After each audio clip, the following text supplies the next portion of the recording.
Dear Prince Harry, you've let it be known that, despite your dad's advice, you read everything written about you, so I'm grabbing this chance to speak directly to you. What has come across most in everything you've done since you left the country, Oprah, Netflix, Spare, and the interviews promoting it, is that you despise the British press with a passion.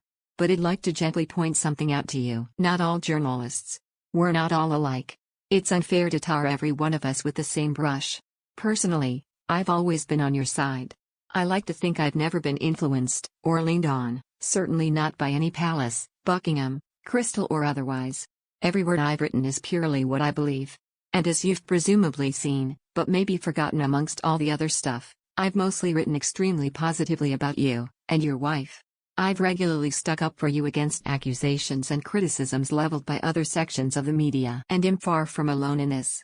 Among many other things, I defended Meghan's right to have a Razzie baby shower, to renovate her home in any way she chooses, applauded you not doing the barbaric post-birth photo call on the Linda Wing steps, for being so open about having therapy, and for prioritizing yourselves as human beings above being royal, and choosing to step away and make a new life. I argued for your right to security protection for your family, and to be allowed to tell your story in any way you wanted to. In 2018 I left no doubt about my opinion, writing, I would like to state for the record that I am 100% pro Meghan Markle. She's the best thing to happen to the royal family since Diana, and I can't wait to see what she does next, and the difference she's going to make to the world. And so, Harry, your all-encompassing hatred for the British press stings. It genuinely hurts. The sweeping generalization that we're all evil, conscience-free bad guys feels unjust. I'm not denying for a second that you've been treated appallingly by some sections of the media, but it appears to have slipped your mind that you've also been appreciated and supported by many others. And yes, it probably feels relentless to you, and, yes, in the last 7 days you have unsurprisingly dominated the news agenda, but, the week before we had front page after front page on the NHS crisis, you spit out the phrase tabloid press as though the broadsheets or TV channels are any less interested in you, and like every so-called tabloid is the same, with identical morals and priorities, which is patently untrue. Do you enjoy reading about celebrities? Sign up for all the best celeb news from the Mirror here.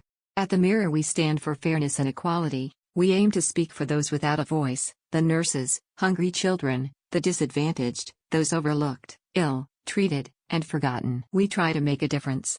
I wouldn't work for any other paper, website or social platform.